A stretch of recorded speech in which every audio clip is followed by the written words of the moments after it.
Ryan, thanks for jumping on, man. I so appreciate it. Mike, I've been looking forward to our conversation and really looking forward to having this chat. So, one of the things I love about how you are creating your content and putting your ideas out into the world, but tell me about this return to real. This Mm, isn't just something that is a theme in your writing. This is mm, something that you've done with your life. And mm. that's how we really hit it off. Yeah. Can you share a little bit how this was born? Whatever examples you want to touch on.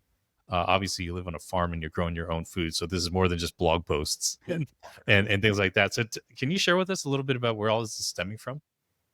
It's interesting when I go back to kind of where this shift happened in my life. I definitely felt this energetic shift to move away from the artificial, the algorithmic, and the automated to the artisanal, to the analog, to the authentic.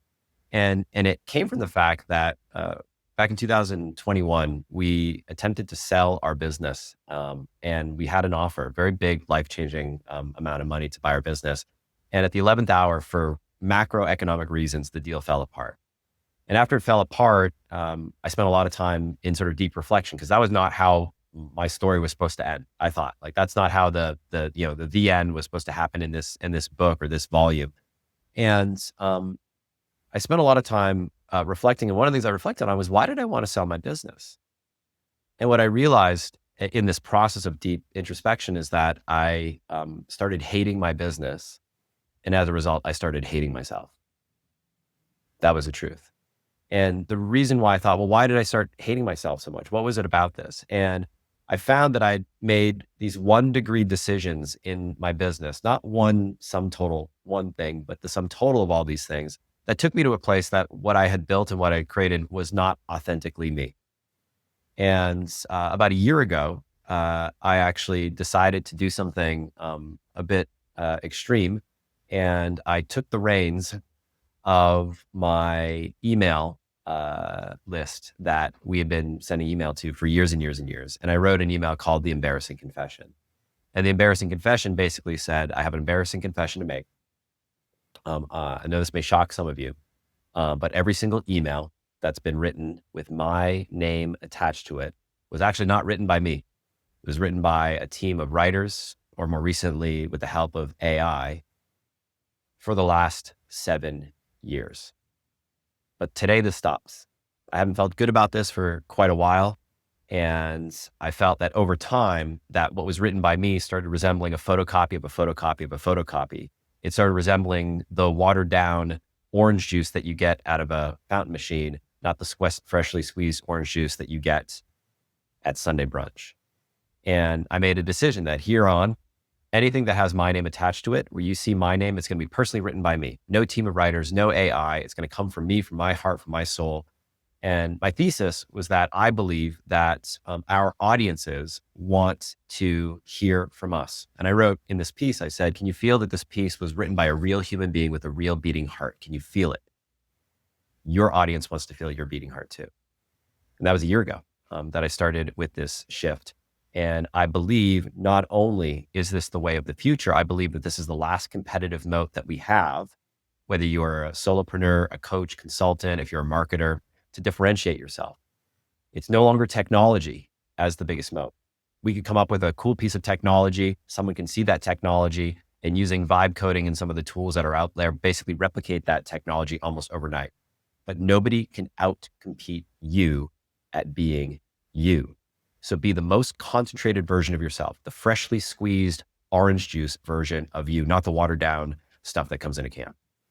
I love what you said about the photocopy of the photocopy of the photocopy of a friend named Alex. He's a realtor out in LA, real successful. And he talks about this interesting phenomenon with realtors where they have keys in the lockbox Mm. and they're copies of copies of copies of copies. Mm. And a realtor will go to a property, open the lockbox and try to open the door and it won't work. Mm. Because it's just been that like little 1 degree, like you were saying over time that, as we all know, you're on a plane or a space shuttle or something, that 1 degree can end up miles and miles and miles from where you're supposed to land. Mm. How has that been for you now that you've kind of taken these reins back? First of all, I really respect that. There were some things I knew that like early on, I just didn't want to scale and maybe I just felt like I knew I couldn't because my business was built on the back of writing. Obviously, you've always been a strong writer, but you were in SaaS, you were in software, you were doing webinars and pitch decks left and right. There's no way you could have written all of that at the Right. pace of the business that you guys were at. But it's something that I never felt comfortable letting my hands go of now. And one of the things that I love that you talk about is that you talk about like strategic absence, Mm. right? Not having to be everywhere all the time on all channels. When you focus back on email, what did you take back? What did you strategically leave out, if Mm. anything? Not just platform wise, but in your life, what adjustments did you have to make?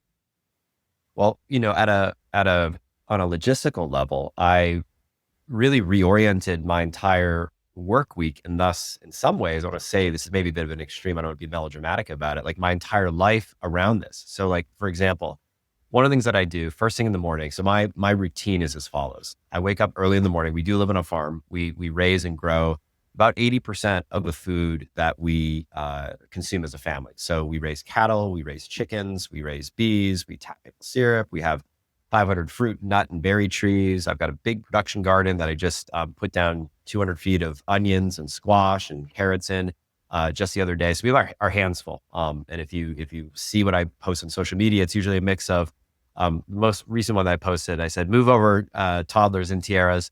We've got tractors and chihuahuas. It was me riding my tractor, and I have my little 5 pound dog in my lap, and my wife took a picture of that. So that's a big part of our life.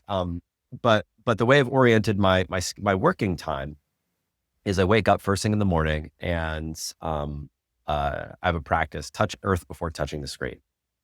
I adopted this from a good friend of mine, Ali Jafarian, and it's just a grounding exercise that only takes a minute or two, but it just kind of, you start your day, in the presence of God-made things, not man-made things.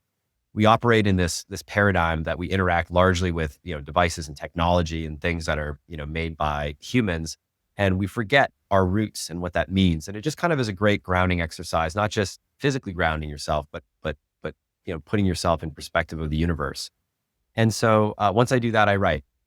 I start writing in the morning, and I have a book that I'm working on right now. You mentioned Return to Real, and I use my mornings to focus on that. But Fridays is a day that I have completely clear on my calendar. And the one thing that I do on Fridays is I write my weekly newsletter. And it does require a significant amount of effort. It does require a fair amount of research, looking at citations. It requires a fair amount of thoughts. It's not like you can just wake up and say, I'm going to write something profound and deep and meaningful, not surface level, but that has nuance to it. And it's a new contribution to civilization and humanity. It's a way of maybe looking at the world, or an aspect of the world, in a way that nobody has looked at it before, connecting different domains, whether it's permaculture and biology and business, in ways that have never been connected before. So it does require time for deep thinking and reflection and introspection. So that's a thing that I've had to shift. Now, as a result, it means that I'm not doing other things. So in terms of strategic absence, one of the things that I've been fixated on in my business, and I think this is a universal principle, is to become very much in tune with what is your source of truth. It's easy to get caught in a trap where you're creating derivative content based on derivative content. But what is your ultimate source of truth? And what medium do you best express yourself in? So for me, as a writer, what we've chosen to do in our business from a content strategy is I write this one piece every single week. That is it. It comes from me. You can trust that it comes from me. Then what we've started to do is we're finding ways to take little pieces of that and share pieces of that in different formats. I read each of these weekly issues in the form of an audio and video essay that we're syndicating on YouTube and as a solo podcast. It's the exact words that I've written in that moment. And it's me, as we're having this conversation right now, speaking into camera. There are no guests. There's no additional bells and whistles. It's just that. It's stripping away all the extemporaneous. It's stripping away all the unnecessary and getting to the truth. I love that. There's something that you said that really jumped out at me just now. Like, you talked about curating, curation. Like, you're living in this. You talk about permaculture and all these things as you're touching earth and nature, and you're marrying them with what you've experienced as an entrepreneur, which is so wild to me, in a primarily digital Yeah. business for years, one of the most successful um, SaaS products in our industry, and you're merging. There's no way that you can, no way an AI could understand the storytelling and the nuance between that. And there's another thing that I've been thinking a lot about, which is taste, and it's in my mind because you're talking about how you're growing your own food. Oh my Mhm. gosh, there's a huge world of difference between like real food and everything that's processed. Have you noticed like your ability to taste? It's like Rick Rubin, Mm, right? This music who doesn't play an instrument, one of the most influential music producers of our generation, doesn't play an instrument, rarely touches the mixing board, and he just has this taste. And he's also almost a taste maker. And I see you doing that in our industry. mm, Like like as a compliment, I see you doing mm, that. Where like you are saying like, no, this is what actually real stuff tastes like. This is what it should read like. This is what it should feel like. You can feel that it has a heartbeat. mhm, Have you thought about that at all, or is it just kind of been intuitive? Because I'm seeing that as a mm. reader, as a friend, as a colleague, that your curation and your taste. It's like, man, I just like the stuff that he makes. Well, I appreciate that. And what I'll say around that is I think, and this is one of the principles in the return to real that I speak about, and it's this idea of collapsing layers of abstraction. So, what does that mean? Much of the life as we experience it is experienced through simulation, abstraction, and proxy, meaning we're not actually experiencing the thing that we want to experience. And this shows up in life. It also shows up in business. I'll give you two analogs. So, one of the reasons why we went on this quest to raise and grow our food is because years ago, when I started making a shift in our family as the chef, as the cook in our household, when you start cooking and become really obsessed with quality, you start wanting to shop for better ingredients. And so I went down this path where I started shopping at the time when we lived in Texas at the regular grocery store, HEB. Couldn't get the ingredients I was looking for, which led me to Whole Foods. Couldn't get the ingredients that I was looking for, which led me to the farmer's market. Still couldn't get the ingredients that I was looking for, which ultimately led to the end conclusion, which is if I'm going to have control over the quality of the ingredients that I'm putting into these dishes, I need to have control of the growing conditions in which these ingredients are grown. And so it leads you to this end conclusion where it's the only option that I have is to grow this food myself. And then that takes you down this path of understanding why soil quality and even things like growing with emotion and love, as maybe woo as that sounds, but in the same way that you put care into a human relationship, it impacts the relationship. You put care into a relationship with a pet, like a dog, it impacts the relationship. When you put care into the relationship with livestock, whether that's cattle or pigs or chickens, when you put care into the relationship with your plants, it actually has an impact. It has a chemical impact that impacts the flavor of the food that you are eating. So it all matters. And I think intuitively we know this. Like there's this reductionist view that I think is very popular, which is no, I don't want. I was having a conversation with someone right before you and I spoke. This idea of touching earth before touching the screen. It's like, okay, I want that, but I don't want to actually have to touch the earth. So people buy these grounding mats, which is basically a device that you put in your office so you don't have to touch real earth. And I think that's like an example that shows up in all different areas of our life. Like, oh, I don't want to have to eat the actual food. Is there just a spray I can take? Is there a pill that I can swallow? That's the reductionist version of that thing.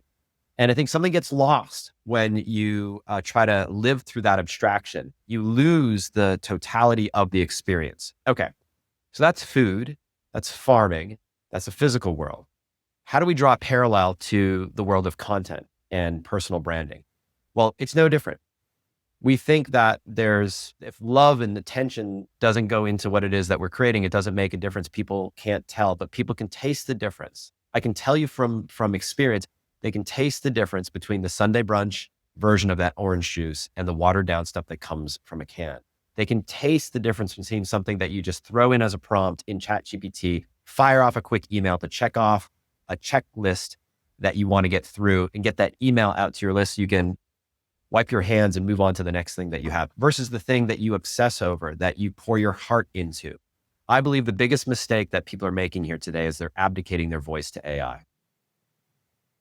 I think that it is one of the last things that we have that represents who we are, the essence of who we are. Why would you want to give up your voice to any other entity or any other human being? That voice is what makes you uniquely you.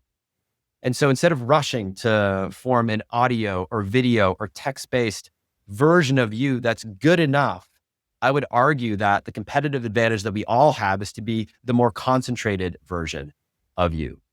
And I think taste comes from both things. Taste comes from consumption. Reading good writing will lead you to be a better writer, to identify what is it that I like about this? Why is it that I like Arthur Brooks, but not Simon Sinek?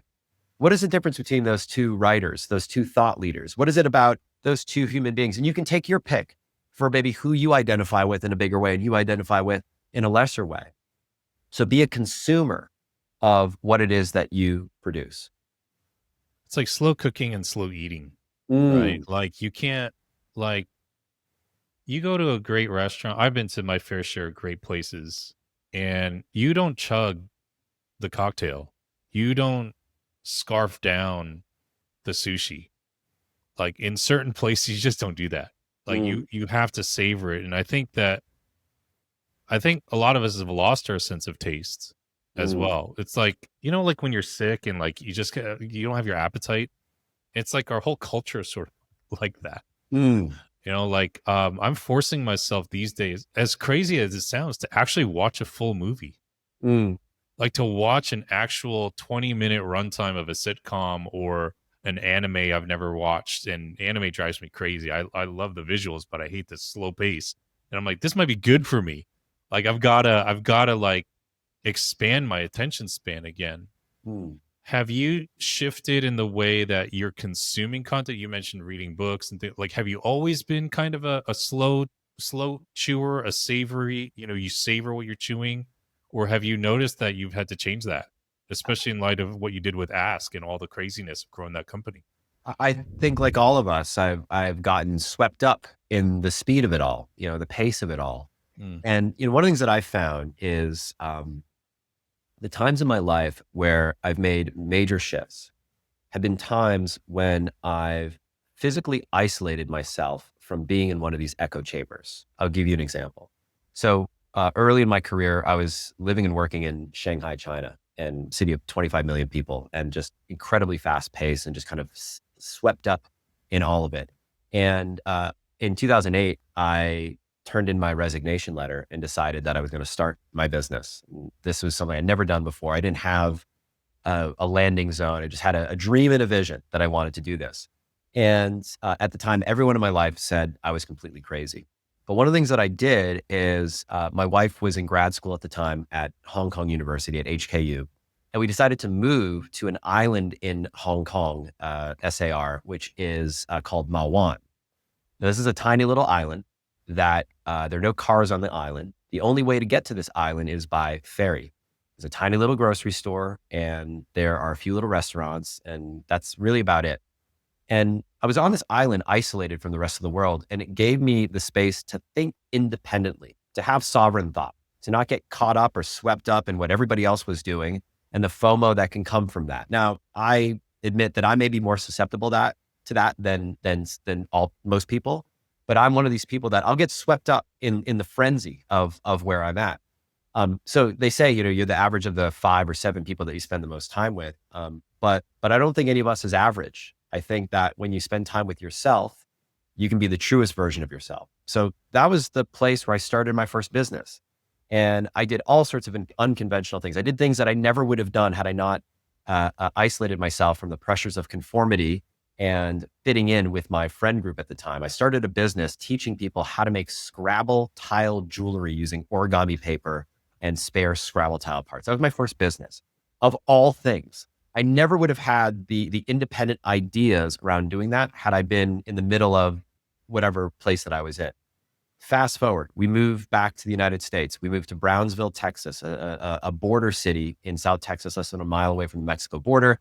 We have bars on the windows, a mattress on the floor, 2 lawn chairs. I'm far away from the hustle bustle of Austin, Texas, which is ultimately where we landed, where I was able to be alone and think. Fast forward to where we are here today. We're in the Green Mountains of Vermont, living in a very rural setting on over 100 acres. And I'm in a space where I'm far enough away from the frenzy of it all to think for myself. And so what I'll say to that is I think the skill that all of us can learn to get better at is listening to the contrarian voice of your heart. The contrarian voice of your heart is the whisper that you hear when your ears are tuned to what you are really feeling, what your authentic self is saying, what sits well with you, what doesn't sit well with you about your business and your life. And not only listening to that voice, but following that voice, trusting that voice, even if it's saying something that's unpopular, unconventional, or what some people would say is completely crazy. And I've learned that that voice has served me. It's never served me wrong in my career. And I think in this time, this day and age, where establishing a true, authentic personal brand, which I think is the focus of our conversation here, it's never been more important to trust that voice, listen to that voice, and to share what that voice is sharing with your audience, with your people. I love that. Do you see a place at all for AI in all of this? I mean, is this where like you take your primary source of truth, that core piece, and you're using some of this technology to syndicate it? Is that just kind of where you see that in play, or are you still very much hands in, hands on the work? Obviously, you're reading the content. I saw this when I was traveling overseas. You know, Melania Trump, for better or worse, said her entire book, which was a bestseller, was read through AI, like an Uh, 11 Labs voice, yeah. and her entire audiobook. Now, maybe that might be, you know, English isn't her first language, whatever it is, but she goes, this is just how publishing is going to be. And yeah, my heart sank. Mm, You know, it sank. Like we were talking right before we just started hitting the record button. You know, my father just passed, and I have some of these voice memos recordings. Like, I don't want to talk to an AI of my dad. I'm mm, sorry. Like I just maybe that's going to be different. Like when your kids grow up and their generation. I don't. But us, I'm not interested in that at all. mm, Where are you seeing this all going? Like I love where you stand on this. But when we have people like this influential, you know, this kind of a reach, we're saying like this is where things are going. Where do you see this like fitting into everything that we do in a healthy way, in a good way? mm. If had. Yeah, there are multiple layers to this that I'll speak to. So I think you really touched on something important, which is a generational norm. Every generation has generational norms with technology based on the technology that we grew up with. So in the same way that our parents and grandparents would think it is inconceivable to have a text message based relationship with someone that you've never spoken to before, but you've only texted, that's not unconventional for your generation, my generation. Subsequent generations, it may be not unconventional to have a relationship with an AI, a boyfriend, girlfriend, a romantic relationship, especially as voice technology gets better, video technology gets better. Now, yes, of course, you and I are cringing, but this is because we didn't grow up with this technological norm. It's not something that we grew up with, so we just can't conceive of it. But younger generations, it may just be a norm. In the same way that we grew up with payphones, but my kids have never used a payphone. You know, growing up, I had to take a quarter with me to school. Originally, it was a dime with me to school every single day to call my mom in case I needed to get picked up, you know, from school if something happened. My older son has an iPhone that he takes to school with me. He can text us anytime that he needs a ride, or call us from home anytime he needs a ride home. So I think there are generational norms that we need to be mindful of. So what does that mean from a business standpoint? It means to be really tuned in to the generation that you are serving. Where's your primary demographic? And I think what happens, especially with a personal brand, is typically our audiences follow us. As we get older, as we get more mature, as we go through midlife awakening and our thinking evolves, our audience follows with us because we tend to resonate with people who are similar to us. It's unlikely that you're going to be a 50-year-old male and suddenly be appealing to, 19-year-olds, girls, and be, they're going to resonate with maybe someone who's 2 or 3 steps ahead of where they are and who they want to be. So I think just recognize that. Don't try to be something that you're not to appeal to a market demographic that doesn't necessarily make sense. So that's the first piece. Second piece is anytime we have seen a period of rapid technological development historically, there is a corresponding countercultural movement in response. So if we go back to the first industrial revolution, the industrial revolution is what gave birth to the romantic movement. So when you ever hear the expression, oh, you're just so romantic, just that's a romantic notion to be able to move to the countryside and grow your own food. That phrase comes from that. It was a response to over industrialization. We have Thoreau, of course, and his work Walden, which was one of the seminal pieces of work of that era. In the early 20th century, we have the mechanization that took place where we shifted away from handmade goods to goods made in factories. And in response to that, we have the arts and crafts movement, which is a movement toward more organic shapes, incorporating nature into architecture and into things like furniture and decorative arts. That was a response to mechanization. Similarly, we're seeing a response today in response to AI. Now, what I think is different about this technological revolution is that there's an existential threat that's associated with AI that is forcing us to confront what it means to be human, what it means perhaps not to be the dominant species on this planet. And so it's forcing us to maybe rethink our place in the world in a much bigger way. So it's bringing up something that I think is much deeper to all of it. Where I sit with it all is I think there's this perception that there are two paths. Path one is, okay, I'm going to plug myself into the AI matrix. I'm going to scale or die. It's hustle culture or bust. And that's the only way forward. Then you have option number two, which is, well, I guess I could go Amish and become completely irrelevant and just extract myself from the system. But I believe there's a third path. I believe it's a higher path. And I believe it's a path where we acknowledge, we confront the fact that technology is not inherently good or bad. It's the right dose, like most things in life. If you play an hour of basketball a day, it's probably a good thing. If you play 15 hours of basketball every day, 7 days a week, it's probably a bad thing. And I think we can find most things in life, there is an appropriate dose. What's the amount of time that's right to spend touching grass before you touch a screen first thing in the morning? I don't know what that number is. I think the number is greater than 0 minutes. I don't know what the absolute maximum is, but there's a number greater than 0 that's probably the optimum number, and it's an optimum number for you. But I think the key message with this is that if we don't live our life and build our business with intention, we will get swept up. You will find yourself spending 20 hours a day in front of a screen, tethered to devices, interacting with nothing but technology, not spending time with God-made things in lieu of man-made things. So we have to make these decisions intentionally in our business in order to carve out the time and space to have the right dose for you. So that's where I'm sitting with this right now. It's a deep topic that we could go many, many layers deeper, but that's my initial answer for that. Yeah, man, I love that. AI or Amish. Great.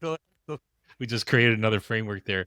Dude, I just want to say, like, it's been so refreshing because like I know what you've done. I know what you've accomplished, and I've seen leaders of industry just pour the gasoline on the fire even further, like 10x more hustle culture, 10x more scale, and I'm just like I think you've given a lot of us permission to be honest about what we really like and what we don't like. Like, I don't want that for my life. Even if I made a ton of money, I wouldn't want to manage all these employees and do all this stuff. I built this business in order to live the life that I want, not the other way around. I'm just thankful that you've been able to embody this. Like, I'm much more interested in being human and accepting and living through whatever this all looks like for us, and yeah, thank you for not being one of these guys that encourages everybody to chase vanity metrics and numbers and scale, and